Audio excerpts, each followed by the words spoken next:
Rory and I were halfway up Cross Couloir, a huge snowshoot on the eastern side of Colorado's Mountain of the Holy Cross, when the snowstorm rolled in almost a whole day early. That's when we knew we were in serious trouble. A few days prior, the TV weather forecast had told a completely different story. It reported a clear weather window well within our Thanksgiving break, which was one of our only opportunities to tick off the Mountain of the Holy Cross from our climbing bucket list. We'd already bagged several of Colorado's mountains that winter, and we'd been eyeing Holy Cross's steep, snow-filled couloir for the previous year. Our plan was to stash some overnight gear at a base camp only a few miles from the start of our climb. From there, we'd go for the snowshoot, and then hike out once it was night. We had planned to start the climb in the afternoon, when the snow was just about soft enough to provide our boots with grip. We arrived at the base of the snowshoot at around noon. About 300 feet up, the snow was way deeper than expected, but the sky was a clear blue, we were on schedule, and the climb didn't seem like it was going to be too taxing. Additionally, we knew we'd have cell service on top of the peak. We didn't expect to need it, but we considered it a safety net. We were right about the cell service, but wrong about the 2-hour climb. The higher we went, the deeper the snow became. Soon it was loose and powdery, all the way to the rock bed beneath. We were moving more slowly than expected, but if the weather held, we'd still make it up before dark. A few hours into the climb, slogging upward within the steep couloir walls, we didn't even notice the dark clouds moving in from the west. The first snows came about halfway through the afternoon. By 5:30 it was pounding down, with the wind drowning out our attempts to communicate. If there ever was a time to quit, that was it. But behind us, the snow was kicked out and slick from our climbing, way too unstable for any kind of descent. So, we went with our only viable option, pushing on towards the summit and descending the much easier north ridge as quickly as we could manage. We tried to focus on keeping calm and pushing onward as darkness fell around us. The blizzard flashed through our headlamp beams and pelted our faces with ice.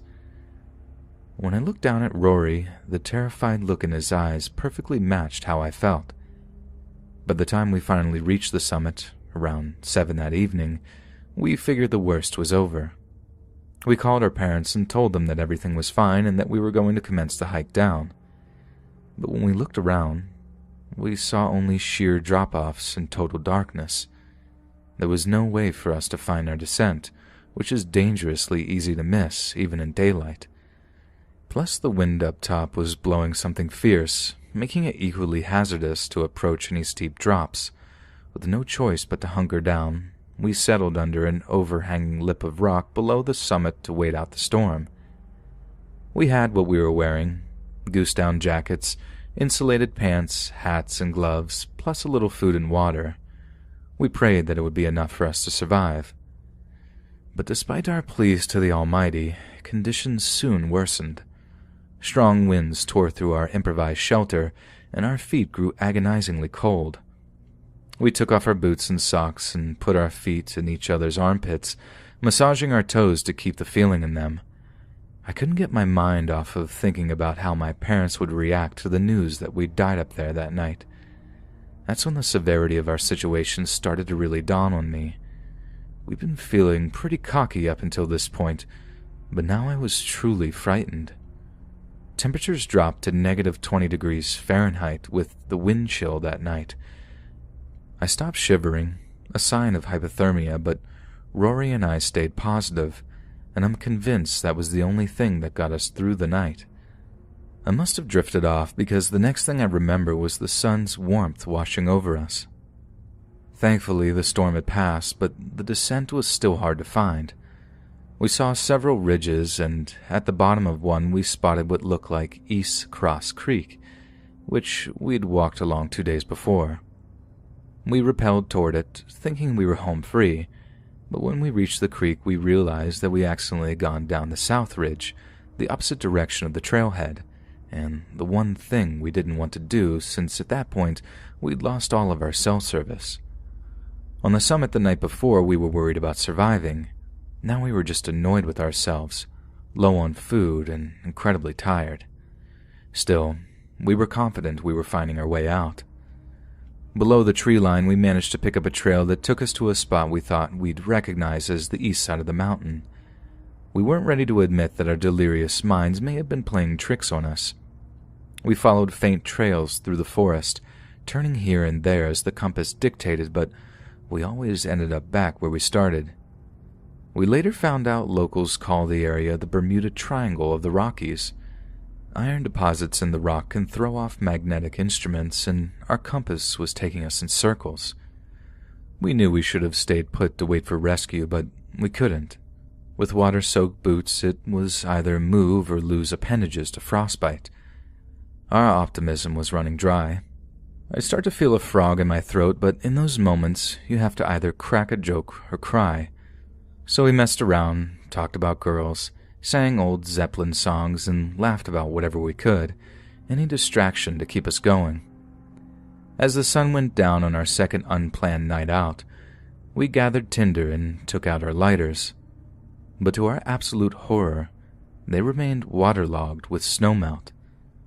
Despite our efforts to dry them, neither of us could get anything so much as a spark out of either of them. By this point, Rory was too weak to continue, so I piled pine branches on the snow for us to spoon on top of. We managed to laugh at a few cuddle jokes, but we were starting to realize that our families didn't even know if we were alive. That made it tough to keep things light. Soon we both stopped shivering, and neither of us could feel our feet. He turned to me. "Dude, we could die out here," he said. "I'm okay with it because I'm still glad not to be on the couch playing video games, but this is much earlier than I thought it would be. I'm not ready." We laid in silence.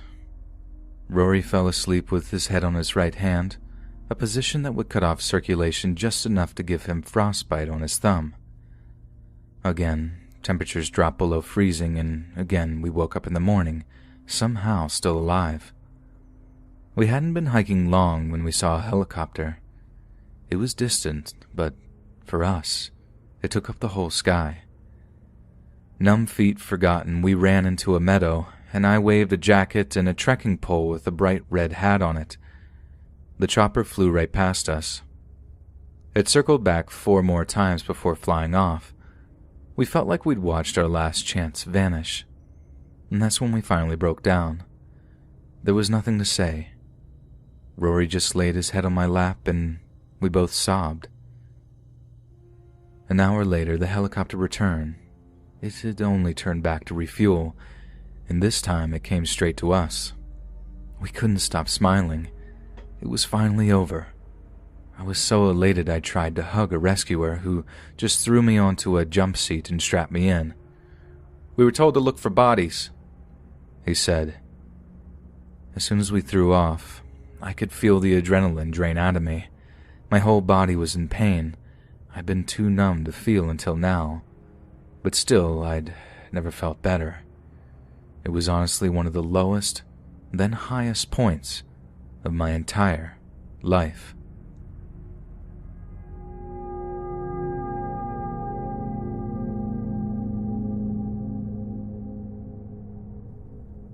My name is Michael McGaskill, and I grew up in the very far north of Scotland in a place called Inverness.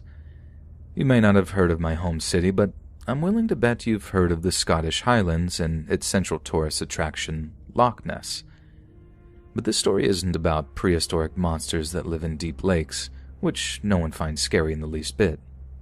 This story is about something very real and very possible that happened back when I was 19. Some of the coldest temperatures in the entire United Kingdom have been recorded around Inverness and the highlands that surround it. But with Inverness having the relatively low crime rate that it does, you wouldn't consider a night out in Inverness to be anything approaching dangerous. But danger is exactly what I found in the most unlikely of circumstances. It was the night of my best friend's 19th birthday. It wasn't as highly anticipated as our 18th birthdays, not by a long shot, But being of legal drinking age was something we still hadn't quite gotten bored of yet, so it went without saying that we'd be heading into Inverness city center for a birthday bar crawl. We gathered at our newly 19-year-old pal's house on the Friday after his birthday for pre-drinks, a proud Scottish tradition that has the purpose of saving a few quid whilst fortifying you to brave the chilly night air in search of shots and skirt. A few hours go by and we're sitting in a taxi, hyping ourselves up to the chant of, "Here we effing go." Heck, even our driver joined in for a bit before wishing our pal a very happy 19th.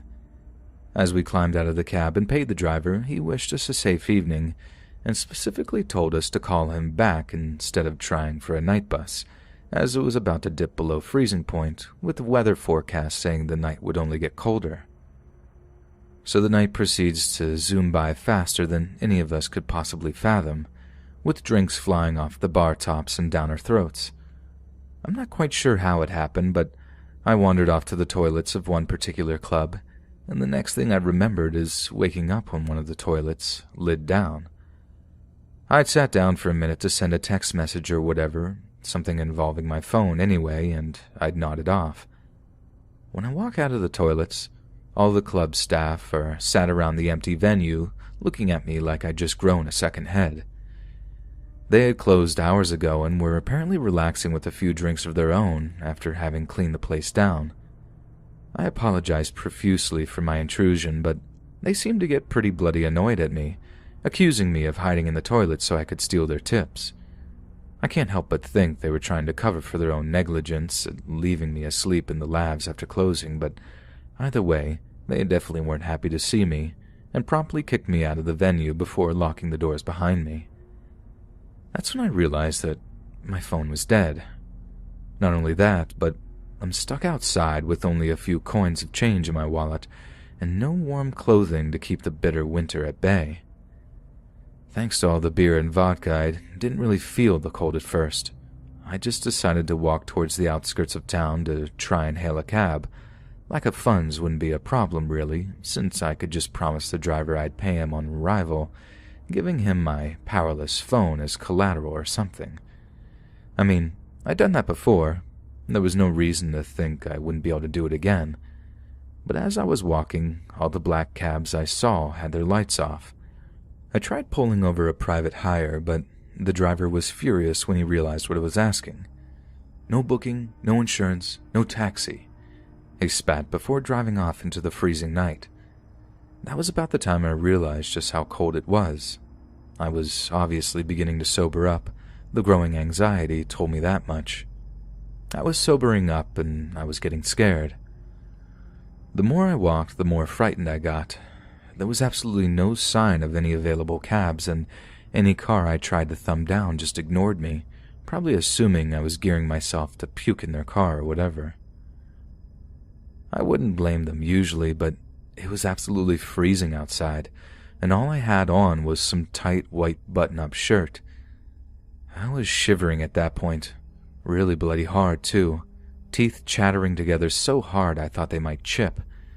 But I still kept walking, aimlessly, just sort of hoping that I'd run into a taxi that'd be willing to take me home. When I finally used up the last of my energy, I remember sitting down on the pavement, telling myself I'd rest for just a few minutes before carrying on. I had these awful dress shoes that were about half a size too small, and they were wreaking havoc on my toes. But as I sat down, I realized I wasn't shivering anymore. I actually kind of felt like I was starting to warm up. I remember being really sleepy by the time a car pulled up to the curb I was sitting on. The fella driving stuck his head out of the window and asked me if I was all right. But as I tried to speak to him and asked him for a lift home, I found I could barely talk. I definitely wasn't that drunk, let alone drunk enough to have lost the power of speech. Remember how I had mentioned how I had sobered up for a fair bit? Yeah, that. Turns out I was in the initial stages of hypothermia. The driver seemed way too concerned about me as he got out of his car and pulled me into the passenger side, and it was only about then that I realized that something was horribly wrong. Once he mentioned something about taking me to the hospital. I spent the rest of the night in a hospital bed, and doctors kept me as an inpatient for most of the following day, too. They said that if I'd stayed on the street for a few more hours, if I had in fact fallen asleep on the pavement like it had felt like I was going to, I'd have died, plain and simple. It was -4 degrees when the guy found me, not even the coldest part of that night. I suppose what scares me is how close I came to death as a result of something completely innocuous. A bloody birthday night out. Something so regular it's almost boring. Could have ended with me lying in a coffin, with my parents crying at a graveside.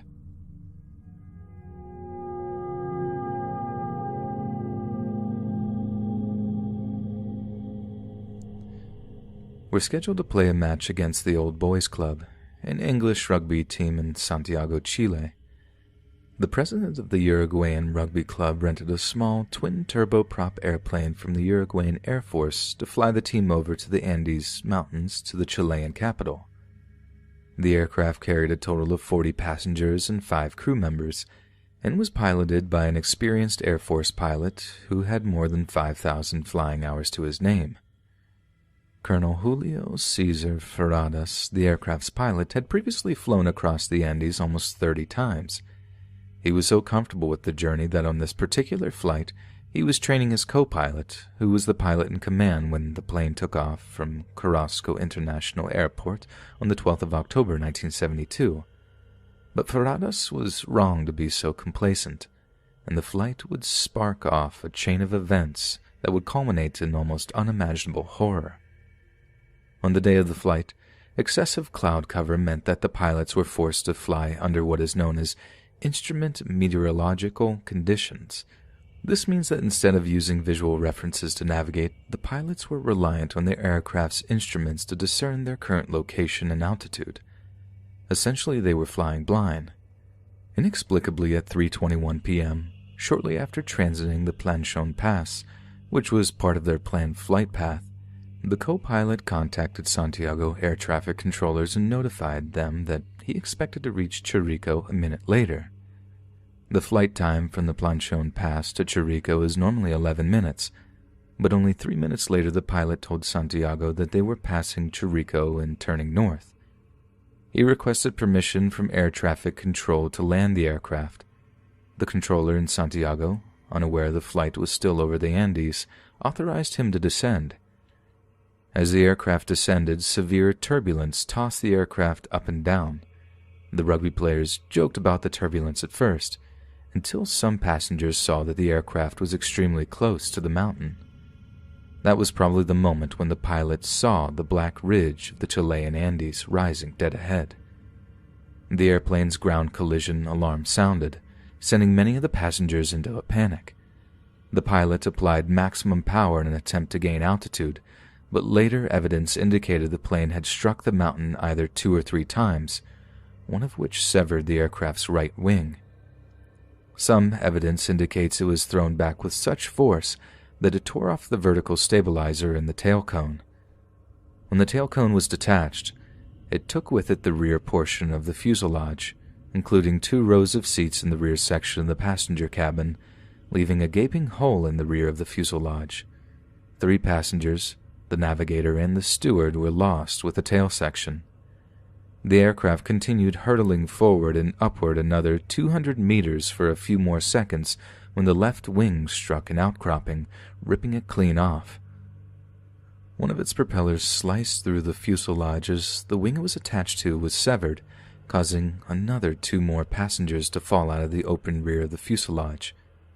The front portion of the fuselage flew straight through the air before sliding down a kilometer-long steep slope at over 200 miles per hour, almost like a high-speed toboggan before colliding with a snowbank. The impact against the snowbank crushed the cockpit and the 2 pilots inside, killing the more experienced Ferradas instantly. Out of a total of 45 passengers on the aircraft, 3 passengers and 2 crew members in the tail section were killed when it broke apart. A few seconds later, 2 additional passengers fell out of the rear fuselage when it was torn open by the rogue propeller. 1 survived the fall, but stumbled down the snow-covered glacier, fell into deep snow, and was asphyxiated. At least 4 more died from the impact of the fuselage hitting the snowbank, which ripped the remaining seats from the anchors and hurled them to the front of the plane. The pilot died instantly when the nose gear compressed the instrument panel against his chest, forcing his head out the window, while the co-pilot was critically injured and trapped in the crushed cockpit. He asked one of the passengers to find his pistol and shoot him, but the passenger refused. 33 remained alive, although many were grievously injured, with wounds ranging from broken legs to having metal embedded in their bodies. 2 of the passengers happened to be second-year medical students at Montevideo University and acted quickly to assess the severity of people's wounds and treat those that they could help most. Many may have believed at the time that the worst was behind them, but the short, sharp shock of the crash paled in comparison to the long, slow agony of being trapped on a snow-covered mountain and the horrors they would endure as a result. The survivors had extremely little food, obviously being unprepared for such a disaster. They only had 8 chocolate bars, 1 tin of mussels, 3 small jars of jam, a tin of almonds, a few dates, candies, dried plums, and several bottles of wine. During the days following the crash, they divided this into very small amounts to make their meager supply last as long as possible. One survivor ate a single chocolate-covered peanut over 3 days. Even with their strict rationing of supplies, food stocks began to dwindle quickly, exacerbated by the fact that there was no natural vegetation or animals on the nearby snow-covered mountain. Food officially ran out after just a week. As a result, the group tried to eat parts of the airplane, such as the cotton inside the seats and leather, but this only made them sick. 10 days after the crash, facing starvation and death, the remaining survivors mutually agreed that if they died, the others could use their bodies for sustenance. They had found their ticket to survival, and horrifically, it was cannibalism. One survivor described the decision to eat the deceased passengers in a book written many years later. Our common goal was to survive, but what we lacked was food. We had long since run out of the meager pickings we'd found on the plane, and there was no vegetation or animal life to be found. After just a few days, we were feeling the sensation of our own bodies consuming themselves just to remain alive. Before long, we would become too weak to recover from starvation. We knew the answer. It was too terrible to contemplate. The bodies of our friends and teammates, preserved outside in the snow and ice, contained vital, life-giving protein that could help us survive. But could we do it? For a long time, we agonized. I went out in the snow and prayed to God for guidance. Without His consent, I felt I would be violating the memory of my friends, that I would be stealing their souls. We wondered whether we were going mad even to contemplate such a thing. Had we turned into brute savages, or was this the only sane thing to do? Truly, we were pushing the limits of our fear. The decision to eat flesh from the bodies of their dead comrades was not taken lightly, as most of the dead were classmates, close friends, or relatives. One survivor used broken glass from the aircraft windshield as a cutting tool, and set the example by swallowing the first matchstick-sized strip of frozen flesh, with several others doing the same later on. The next day, more survivors ate the meat offered them, but a few refused or could not keep it down. At such a high altitude, the body's caloric needs are astronomical. Additional strain on the circulation system means that much more energy is required to sustain life. The survivors required almost double their daily caloric intake, yet they had next to nothing to feed themselves with. This made the already catastrophic event even deadlier. One survivor protected the corpses of his sister and mother, and they were never eaten. Others dried the meat they'd cut from their dead companions in the sun, which made it only slightly more palatable. They were initially so revolted by the experience that they could eat only skin, muscle, and fat. When the supply of flesh was diminished, they also ate hearts, lungs, and even brains. But all the passengers on the crashed flight were Roman Catholic. Some later confessed that they were fearing eternal damnation if they ate the flesh of their companions. Yet according to other survivor accounts, some rationalize the act of necrotic cannibalism as equivalent to the Eucharist, the body and blood of Jesus Christ under the appearances of bread and wine. Others justified it according to a Bible verse found in John 15:13, "No man hath greater love than this, that he lay down his life for his friends."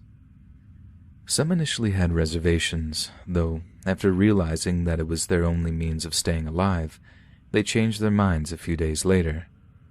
One woman had strong religious convictions, and only reluctantly agreed to partake of the flesh after she was told to view it as a kind of holy communion. After yet more of the survivors lost their lives to complications arising from their injuries, and an avalanche almost buried the remaining survivors alive, the decision was made to go look for help. Two of the strongest survivors, Roberto Conesa and Nando Parado, volunteered themselves. Before their departure, Parado told Conesa, "We may be walking to our deaths, but I would rather walk to meet my death than wait for it to come to me. You and I are friends, Nando." Conesa replied solemnly, "We've been through so much. Now let's go die together." And so they walked for several days through seemingly endless snowdrifts, slowly descending the mountain in the hope of finding rescue. Gradually there appeared more and more signs of human presence, first some evidence of camping, and finally on the 9th day some cows. When they rested that evening they were very tired, and Conesa seemed unable to proceed further. As the men gathered wood to build a fire, one of them saw 3 men on horseback at the other side of the river. Parado called to them, but the noise of the river made it impossible to communicate. One of the men across the river saw Parado, who hastily scribbled a note, attached it and a pencil to a rock with some string, and threw the message across the river. It read, "I come from a plane that fell in the mountains. I am Uruguayan. We have been walking for 10 days. I have a wounded friend up there. In the plane there are still 14 injured people.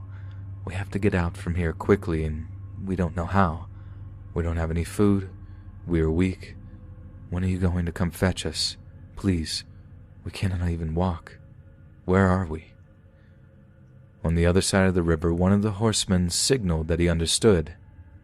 Then began a grueling 10-mile ride westward to get help for the survivors, who by this stage were barely clinging to life. When the news broke out that people had survived the crash of Uruguayan Air Force Flight 571, the Chilean Army provided 3 Bell UH-1 helicopters to assist with the rescue.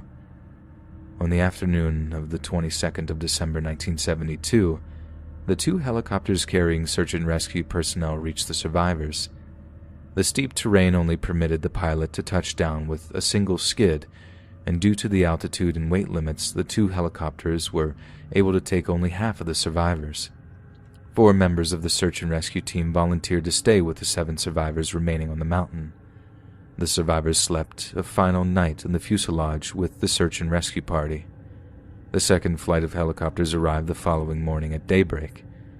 They carried the remaining survivors to hospitals in Santiago for evaluation. They were treated for a variety of conditions, including altitude sickness, dehydration, frostbite, broken bones, scurvy, and malnutrition. A Catholic priest heard the survivors' confessions and told them that they were not condemned for their acts of cannibalism, given the extreme nature of their survival situation. After their rescue, the survivors of the crash initially explained their survival by telling reporters that they had eaten some cheese and other food that they had carried with them, and then local plants and herbs. As it turns out, they had made the decision not to divulge all the details of their harrowing experience until it had been discussed privately with family members. Yet on the 23rd of December 1972, news reports of cannibalism were published worldwide. A few days later, on the 26th, 2 pictures taken by members of the Andean Relief Corps showing a half-eaten human leg were printed on the front page of 2 Chilean newspapers, El Mercurio and La Tercha de la Hora. Both papers reported that all survivors resorted to cannibalism to survive. To the survivors' horror, rumors circulated in Montevideo, the Uruguayan capital, immediately after the rescue that the survivors had actually killed some of the others for food. Damage control was required and the truth had come out, so a press conference was held on the 28th of December at Stella Marie College in Montevideo, where the survivors recounted the events of the past 2 months. A spokesman for the survivors compared their actions to that of Jesus Christ at the Last Supper, during which he gave his disciples the Eucharist. The authorities, as well as the victims' fathers, decided to bury the remains near the site of the crash in a common grave. 13 bodies were untouched, while another 15 were mostly skeletal, which must have been a truly haunting sight to those who had heard the tales of cannibalism. A team comprised of 12 men and a Chilean priest were transported to the crash site in early 1973. Family members were forbidden from attending to the emotional strain of the task. The men dug a communal grave about half a mile from the aircraft fuselage at a site they assumed was safe from avalanche. Close to the grave, they built a simple stone altar, on which they placed a plaque of the pile of rocks inscribed with the words, "The world to its Uruguayan brothers. Close, O God, to you once this was completed." The team doused the remains of the fuselage in gasoline and set it alight, with only the charred airframe remained. The father of one victim had received word from a survivor that his son wished to be buried at home. Unable to obtain official permission to retrieve his son's body, the father mounted an expedition, financed out of his own pocket, complete with hired guides. He had prearranged with the priest who had buried his son to mark the bag containing his son's remains. Upon his return to the abandoned Hotel Termas with his son's remains, he was arrested for grave robbing. A federal judge and the local mayor intervened to obtain his release, and the father later obtained legal permission to bury his son. The survivor's courage under extremely adverse conditions has been described as a beacon of hope to their generation, showing what can be accomplished with persistence and determination in the presence of unsurpassable odds, and set our minds to obtain a common aim. But what such a sterile, saccharine quote fails to reflect on is the pure horror of what it took for those who survived the crash to stay alive. How the human spirit is capable of enduring almost mind-bending horror and committing the most atrocious acts in order to continue to propagation of the species. And whether we like it or not, we all have that spirit inside of us.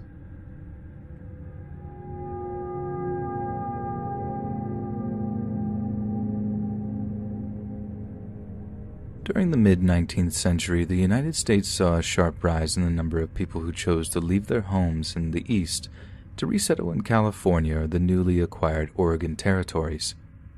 For many, a new life in California meant freedom from financial servitude, or freedom to practice their own particular brand of Christianity without judgment from their peers back east.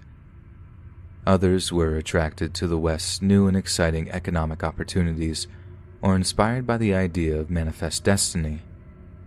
But for one group of migrants, their pursuit of the American dream would quickly turn into a nightmare, one characterized by isolated mountain passes, freezing cold, and stomach-twisting hunger. In the spring of 1842, a wagon train that was almost 500 strong headed out from Independence, Missouri, seeking to follow an established trail that would lead them to the promised land of California. Taking their place at the rear of the wagon train was a group of 9 wagons containing 32 members of the Reed and Donner families. The patriarch, George Donner, had spent time in a number of eastern states before finally making the decision to move his family west. At first, heavy traffic on the trails leading eastward, as well as the large number of other travelers, meant that the journey was relatively easy. Traveling in the summer months could be hot and tiresome, but it paled in comparison with how difficult navigation during the winter would be. It was essential that the wagon train make as much ground as possible while it was still possible, for winter was coming, and it would not be merciful. By the end of September 1842, an attempt at a shortcut had gone terribly wrong for the Donner-Reed families. Seeking to overtake the Sierra Nevada mountains before the winter arrived, they had successfully traversed the Great Salt Lake Desert, but Complications meant that they had in fact slowed themselves down by about a month. Lack of water in the harsh, dry desert had driven the party to near madness and caused casualties among its essential accompaniment of oxen and other cattle. Tensions among the party members were reaching breaking point. In the following month of October, many of the wagons that made up the original party had gone their separate ways, either pushing on towards California or making their way back eastward. In the group that remained, 2 wagons became entangled, and a man by the name of John Snyder attempted to remedy the situation. But he lacked patience and soon began mercilessly whipping one of the oxen. Soon, James Reed, the oldest and most senior member of the Reed family, attempted to intervene and stop the beating. But Snyder reacted furiously to the intervention and turned the whip in his hand towards Reed. A physical altercation ensued, one that was only ended when James Reed took out a long steel Bowie knife and plunged it into Snyder's chest.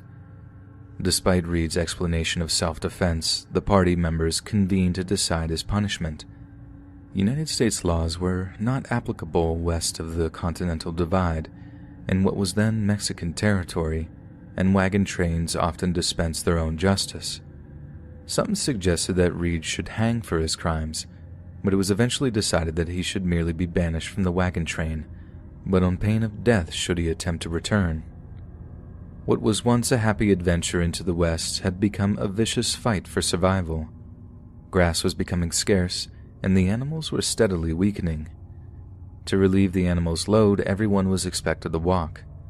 The trials that the Donner Party had so far endured resulted in splintered groups, each looking out for themselves and distrustful of the others. In one incident of abject cruelty, an elderly man was ejected from the wagon as he was reliant on for transport, being told he had to walk or die. A few days later, the elderly man sat next to a stream, his feet so swollen they had split open.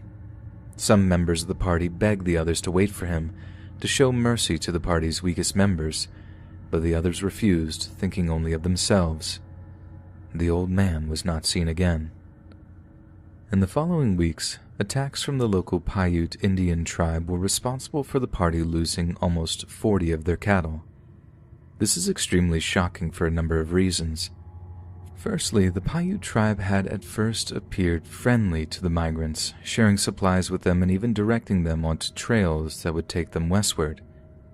But at some point, the relationship had soured, and the people known for their respect and reverence of the natural world appeared to have no problem slaughtering the wagon's train's animal accompaniment in an attempt to slow down or even stop the party dead in their tracks. With nearly all of his cattle gone, one particular party member stopped to bury his wagon for safekeeping. 2 of his number stayed with him to help, but they returned without him, reporting they had been attacked by Paiutes, murdered and scalped. By the end of October, the party was forced to make camp around Truckee Lake in the eastern Sierra Nevada mountains. 3 widely separated cabins of pine logs served as their homes, with dirt floors and poorly constructed flat roofs that leaked when it rained. Of the 60 at Truckee Lake, 19 were men over 18, 12 were women, and 29 were children, 6 of whom were toddlers or younger. Very little food remained in their supplies, and the oxen began to die. Their carcasses were frozen and stacked. Truckee Lake was not yet iced over, but the pioneers were unfamiliar with catching lake trout. The most experienced hunter among them killed a bear, but had little luck after that. Margaret Reed promised to pay double when they got to California for the use of 3 oxen for other families. She was charged $25, normally the cost of 2 healthy oxen, for the carcass of a single ox that had starved to death. The mood in the camp was beyond tense. People were only looking out for themselves by this point, but an incoming blizzard would be the straw that broke the mule's back. During the height of the snowstorm, a man named Patrick Dolan began to rant deliriously, stripping off his clothes, and ran into the woods. He returned shortly afterwards and died a few hours later. Not long after, some of the group began to eat flesh from Dolan's body. The next morning, the group stripped the muscle and organs from Dolan's body, then dried them to store for the days ahead, taking care to ensure nobody would have to eat his or her relatives. As the days went by, more and more of the party succumbed to their desperate hunger and made the decision to consume human flesh. Some were determined to continue hunting and fishing, only turning to cannibalism when there was no other option, but it appears some preferred the taste of human flesh and eschewed the long and tiring hunting trips in favor of consuming those who died of disease and malnutrition. At one point, a scouting party looking for the most efficient way ahead came across two Miwok Indians named Luis and Salvador. They had once been party members, but had attempted to move on when the supplies had run low. At the time they were discovered, they had not eaten anything for 9 whole days and were dangerously undernourished and weakened as a result. However, instead of attempting to rescue and save the lives of their Indian friends, one of the scouting parties simply shot them there, and then before carving off chunks of their flesh with a hunting knife. On January 12th, the group stumbled into a Miwok camp looking so deteriorated that the camp's inhabitants initially fled, fearing them to be spirits of undead souls who wandered the snow-capped mountain range. Once it was clear that they were in fact the survivors of a disastrous expedition, the Miwoks gave them what they had to eat: acorns, grass, and pine nuts, completely unaware that the group had murdered and eaten 2 starving members of their own tribe. They were shaken, starving, and had arguably sold their souls to stay alive, but they were safe now, relatively safe anyway. Reporting on the event across the U.S. was heavily influenced by the national enthusiasm for westward migration. In some papers, news of the tragedy was buried in small paragraphs despite the contemporary tendency to sensationalize stories. Several newspapers, including those in California, wrote about the cannibalism in graphic, exaggerated detail.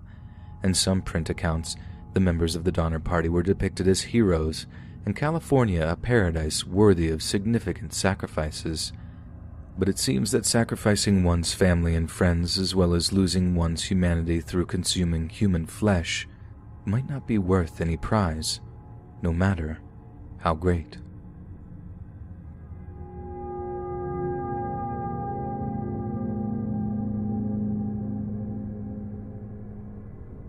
Seaborn Beck Weathers was born into a military family on December 16, 1946, and is an American pathologist from Texas. Weathers attended college in Wichita Falls, Texas, and in 1986, he enrolled in a mountaineering course, later deciding on an attempt to climb the 7 summits. The 7 summits are the highest mountains of each of the 7 continents. Climbing to the summit of all of them is regarded as a mountaineering challenge, first achieved on the 30th of April 1985 by Richard Bass. At the time, Weathers considered Richard Bass to be a personal hero, an inspiration who made climbing Everest seem possible for regular guys.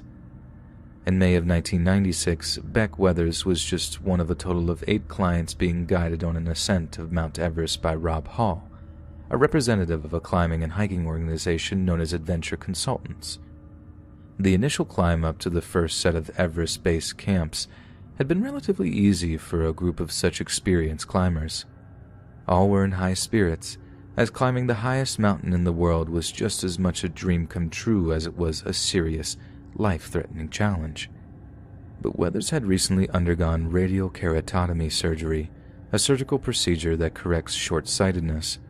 Developed in the 70s, the procedure has these days been replaced by more advanced forms of laser eye surgery that pose a considerably decreased risk. But at the time of Weathers' Everest attempt, it was the only fix to short-sightedness on the market. But Weathers soon discovered that the recent surgery meant he was blinded by the effects of high altitude and overexposure to ultraviolet radiation, high altitude effects which had not been well documented at the time. Obviously, this was a disastrous, unexpected turn of events that Weathers himself had not anticipated, but it was far too late to simply turn around and head back down the mountain. On May 10, 1996, the day of the final assault on Everest summit, Weathers confessed to Rob Hall, the expedition's de facto leader, that he was unable to see. Hall, who was deeply concerned for the safety of his clients, insisted that Weathers make an immediate descent to Camp 4, the final Everest base camp before the summit itself. But Beck Weathers had come way too far just to quit, and argued with Hall that his vision might well improve after sunrise. Hall was very sympathetic to Weathers' reasoning, understanding fully that it was the man's dreams to reach Everest's summit, and that he would not be dissuaded from doing so easily. Hall made a compromise. If Weathers rested on the balcony of Everest, a position just 2,000 feet below the actual summit, Hall would return and make the descent with him personally. But Rob Hall could not keep his promise to Weathers, for while assisting another client in reaching the summit of Everest, Hall ran into complications and tragically lost his life further up the mountain. Upon hearing the news, Beck Weathers immediately began descending with another guide, one by the name of Michael Groom. The pair was short roping down the mountain, taking their time due to Weathers' poor eyesight, when Groom saw dark clouds on the horizon, storm clouds that were headed towards their current position at dangerously high speeds. When the blizzard struck, Weathers and 10 other climbers became disoriented in the storm and could not find Camp 4. By the time there was a break in the storm several hours later, Weathers had been so weakened that he and 4 other men and women were left there so the others could summon help. Anatoly Bokriv, a guide on another expedition, came and rescued several climbers. But during that time, Weathers had stood up and disappeared into the night. The next day, another client on Hall's team, Stuart Hutchison, and 2 Nepalese Sherpas arrived to check on the status of Weathers and fellow client, Japanese climber Yusuko Namba. Believing Weathers and Namba were both near death and would not make it off the mountain alive, Hutchison and the others left them and returned to Camp 4. They had abandoned him, left almost halfway up the largest mountain in the world, to die a lonely, freezing death. Weathers was forced to spend the night alone in an open bivouac while an apocalyptic-level blizzard raged around him. Not only that, but for some as of yet unknown reason, Weathers ended up with his face and hands exposed to the bitter cold, and throughout the night, he experienced increased levels of frostbite on the aforementioned exposed areas of his body.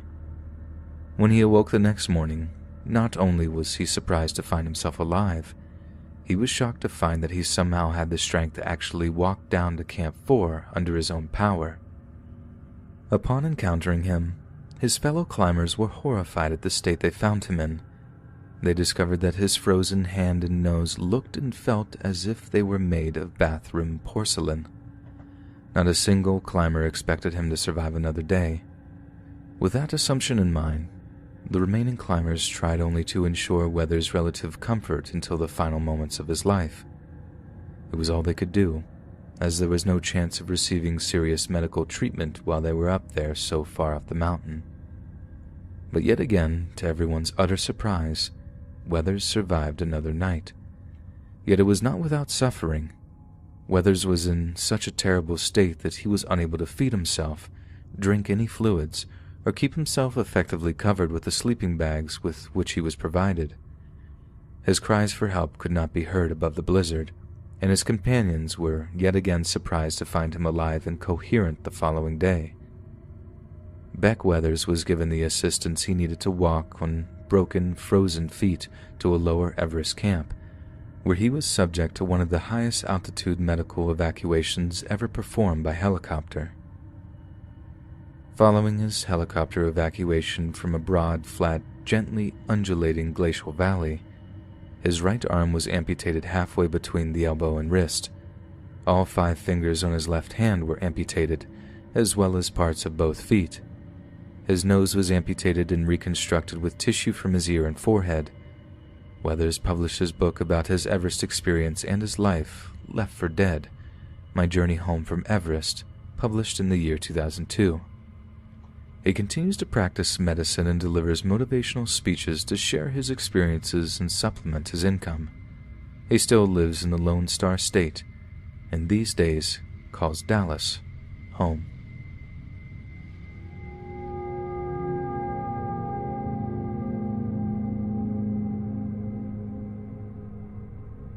Sir Ernest Henry Shackleton was born in Kilkea, County Kildare, Ireland on the 15th of February, 1874. His father, Henry Shackleton, tried to enter the army, but his poor health prevented him from doing so. He became a farmer instead, settling in the Kilkea area. Ernest was the second of their 10 children and the first of 2 sons. The second, Frank, achieved notoriety as a suspect, later exonerated in the 1907 theft of the Irish crown jewels. Shackleton's first experience of the polar regions was as third officer on the Discovery expedition of 1901 to 1904, from which he was sent home early on health grounds. But this only left him with a thirst for exploration, as well as a need to prove himself to his peers. This led him to join an expeditionary team who aimed to scale Mount Erebus, the most active Antarctic volcano. For this grand achievement, Shackleton was knighted by King Edward VII on his return home. The British National Antarctic Expedition, known as the Discovery Expedition after the ship Discovery, was the brainchild of Sir Clements Markham, and had been many years in preparation. It was led by Robert Falcon Scott, a Royal Navy torpedo lieutenant lately promoted commander, and had objectives that included scientific and geographical discovery. Although Discovery was not a Royal Navy unit, Scott required the crew, officers, and scientific staff to submit to the conditions of the Naval Discipline Act, and the ship and expedition were run on Royal Navy lines. Shackleton accepted this, even though his own background and instincts favored a different, more informal style of leadership. The Discovery expedition departed London on the 31st of July 1901, arriving at the Antarctic coast via South Africa and New Zealand in early January the following year, 1902. After landing their equipment and personnel, Ernie Shackleton took part in an experimental balloon flight on the 4th of February, one that set into stone the idea that one could use a hot air balloon for surveillance in such terribly frigid conditions. He also participated in the first sledging trip from the expedition's winter quarters in McMurdo Sound, a journey which established a safe route onto the Great Ice Barrier. During the Antarctic winter of 1902, in the confines of the iced-in Discovery, Shackleton edited the expedition's magazine, the South Polar Times, an endeavor that served to both record the events of the trip and to keep the morale of the crew high with the inclusions of little in-jokes and witticisms that both men and officers could enjoy. According to steward Clarence Hare, he was the most popular of the officers among the crew, being a good mixer, though claims that this represented an unofficial rival leadership to Scott's are unsupported. Scott chose Shackleton to accompany Wilson and himself on the expedition's southern journey, a march southwards to achieve the highest possible latitude in the direction of the South Pole. This march was not a serious attempt on the pole, although the attainment of a high latitude was of great importance to Scott, and the inclusion of Shackleton indicated a high degree of personal trust. The party set out on the 2nd of November 1902. The march was, as Scott wrote later, a combination of success and failure. A record farthest south latitude of 82 degrees 17 minutes was reached, beating the previous record established in 1900 by Karsten Borchgrevink. But the journey was marred by the poor performance of the dogs whose food had become rotten and unfit to consume, and who rapidly fell sick as a result. All 22 dogs died during the march, their withered bodies left to freeze solid in the vast, empty, frozen wastes. The 3 men all suffered at times from snow blindness, frostbite, and ultimately scurvy. On the return journey, Shackleton had, by his own admission, broken down and could no longer carry out his share of the work. He later denied Scott's claim in the voyage of the Discovery that he had been carried on the sledge. But we do know that he was in a seriously weakened condition. Wilson's diary entry for the 14th of January reads, "Shackleton had been anything but up to the mark, and today he is decidedly worse, very short-winded and coughing constantly, with more serious symptoms that need not be detailed here, but which are of no small consequence 160 miles from the ship." On the 4th of February 1903, the party finally reached the ship. After a medical examination, which proved inconclusive, Scott decided to send Shackleton home on the relief ship Morning, which had arrived in McMurdo Sound in January 1903. Scott wrote, He ought not to risk further hardship in his present state of health. There is conjecture that Scott's motive for removing him was resentment of Shackleton's popularity, and that ill health was used as an excuse to get rid of him. Years after the death of Scott, Wilson, and Shackleton, Albert Armitage, the expedition's second-in-command, claimed that there had been a falling out on the southern journey, and that Scott had told the ship's doctor that if he does not go back sick, he will go back in disgrace. There is no corroboration of Armitage's story. Shackleton and Scott stayed on friendly terms, at least until the publication of Scott's account of the southern journey and the voyage of the Discovery. Although in public they remained mutually respectful and cordial, according to biographer Roland Huntford, Shackleton's attitude to Scott turned to smoldering scorn and dislike. Salvage of wounded pride required a return to the Antarctic in an attempt to outdo Scott. But he would never get the chance to do so, for soon after he became embroiled in a conflict that threatened the entire world, the First World War. British military soon found a use for Shackleton's Arctic enterprise when the Russian Revolution threatened the entire war effort. He was put to work training and lecturing British soldiers on winter warfare, something that the Russians had long since mastered. He also advised on which equipment and provisions should be provided, as well as the most effective method of belaying troops in sub-zero temperatures. For his valuable services rendered in connection with military operations in North Russia, Shackleton was appointed an officer of the Order of the British Empire in the 1919 King's Birthday Honors, and was also mentioned in despatches by his commanding officer, General Ironside. Shackleton returned to England in early March 1919, full of plans for the economic development of northern Russia. In the midst of seeking capital, his plans floundered when northern Russia fell to Bolshevik control. He was finally discharged from the army in October 1919, retaining his rank of major. Hey friends, thanks for listening. Be sure to subscribe and click that notification bell to be alerted of all future narrations. If you got a story, be sure to submit them to my subreddit, r/Let'sReadOfficial, and give and receive feedback from the community, and maybe even hear your story featured on the next video.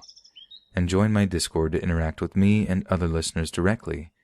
And if you want to support me even more, grab early access to all future narrations for just $1 a month on Patreon, and maybe even pick up some Let's Read merch on Spreadshirt.